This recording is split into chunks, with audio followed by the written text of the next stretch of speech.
You send a highlight video and you even send a follow-up, but still yet you get no response. That sounds familiar? That's not bad luck. That's not bad luck. That's bad pitching. But I'm going to be telling you that all those messages you send, I have been already in that position. I've done those things and I've actually learned what actually works. So in this video, I'm going to be teaching you what to do, how to pitch your players to a football club and get response. Okay? I'm a football agent. I do this for a living. And the mistakes I'm going to show you today, I have made those mistakes in the past and I learned actually what worked. So I'm going to be teaching you today what actually worked so that you pitch your players the right, so that you pitch your players and get response. Okay? Before I show you what works, let me take you to the other side of the story. That's thinking like a sporting director. Sporting directors get thousands of messages in a week.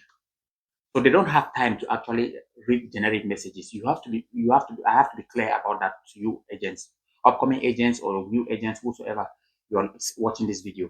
So if your message sound generic, then it's swipe and move on. So imagine you sitting on a bench and getting 1,000 messages. You're never going to read those messages. So sporting directors are in this position. So if your message is that one that sounds so generic, it's never going to work. So you have to first think like a sporting director before you come back and start thinking, putting your agent's cap on. So that's the first thing you have to learn. You have to know that when you contact sporting director, you take their time. So you have to make it worth it. So for example, most agents, this is what they do. They send generic emails and say, hey, I have this player, he's playing, he scores this amount of goals. And what do you think? Are you interested in this player? As a message. So that's what I call generic email. So they're never going to respond. They're never going to respond to you because they receive a lot of this kind of messages. I remember the first time I got my license, then I was trying to pitch to a sporting director, which I was doing it the wrong way. So I got my license. Then that I was so anxious to start selling players. So the first thing I did was to just type the name of a football club and a player that I was in contact with say, just hold on, I'll try to sell you to this football club. So I went on to like sending a message to that football club and saying that, hey, I have this player. He's a good right back and he's good defensively and he can put in crosses. He can also defend. And then if you're interested in this kind of player, please contact me. Now that's also a generic message. I never got response from that. But I had to start going deep. Why are they not responding to these messages? Is this right back not a good right back? So a lot of you people are in that position, and we're going to handle all those things here. So stick around. The first mistake even agents make is contacting the wrong person at clubs. I see a lot of agents or new agents, or they don't know how to look at who is in charge of certain decision at the club. So for professional football clubs, or functional at elite level, is either head of recruitment or chief scouts. I mean, no, head of recruitment or sporting director. So these two people, head of recruitment, sporting director, they are massive for a professional football club. Now, if you go contact the wrong person, because they have their own duties at the football club, because the football club functions, everybody has their own duties. That person is never going to reply because he has his own tasks to take care of. So try to find. This is the way you contact the right person. You go to the club, search for sporting director, head of recruitment at the club website or a LinkedIn. You type the name of that football club and try to search that specific person. That's how you get a contact.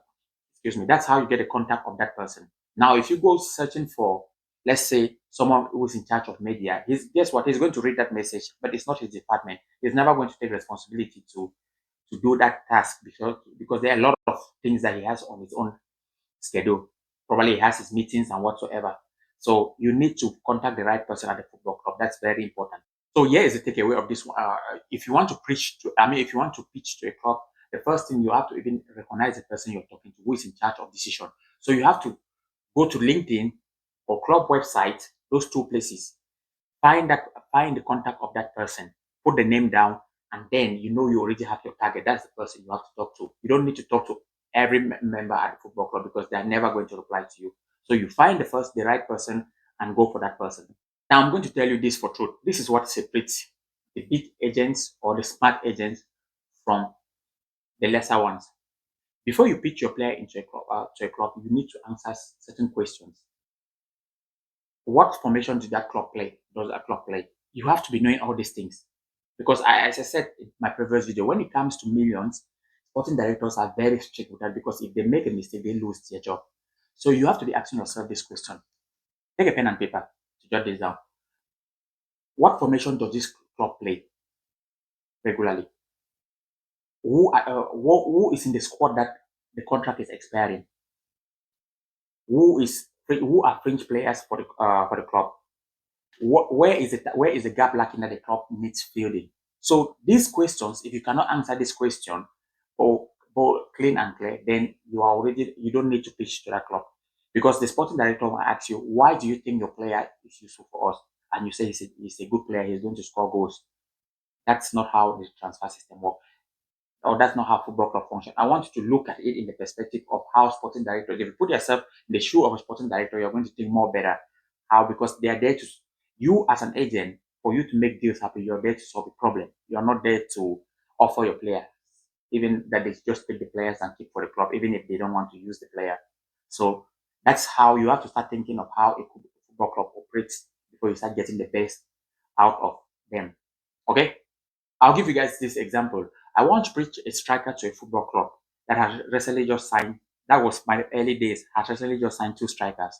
So because this striker was scoring goals, also I got him from my country, was scoring goals.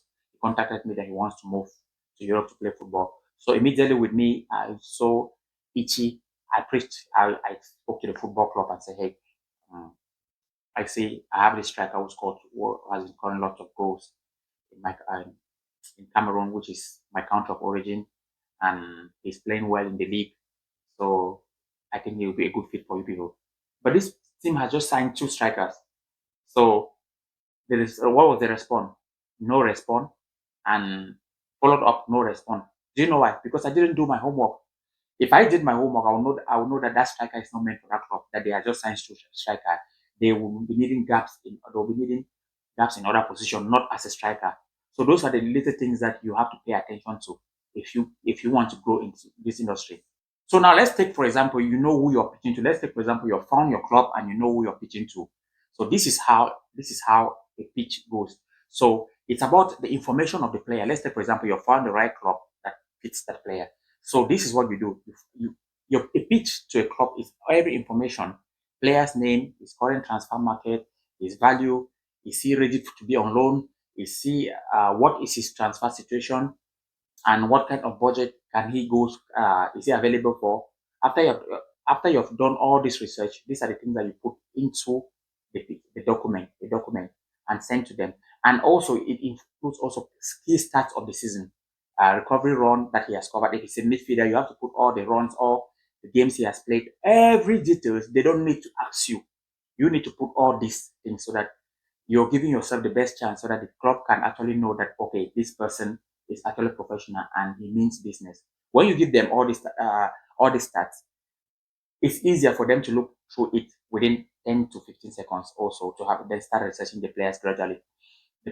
Because when you force a club to start asking you questions, they might be lazy not to respond. So what you're trying to do here is you're trying to give them as much information as possible. Then now you have to send that when you're sending an email to the football club, because that document is attached. This is how you send an email. You keep it short and simple, with a good title, and also making sure your first message is you have been following this club for quite some time. This, you see they play a 4-3-3, for example, high pressing system, and you discover that they are lacking gap in this position. You have actually spotted a player that you feel that will suit your system. Let them take a look at it. Then all his details are in that document, that pitch document, the stats, everything you have given it. So you keep it short and send it to them. Now a lot of agents also send email and then don't follow up, because when you send email, sometimes same like you, same like me, I receive hundreds of emails because because I'm a football agent and I try to help other agents. Sometimes people write me and it skips my brain. I have to keep track of that. So if you don't send a follow-up also, it might skip the sporting director's brain. So this is if in 5 to 7 days, if you don't get any response, you send a follow-up. But now your follow-up also has to add value.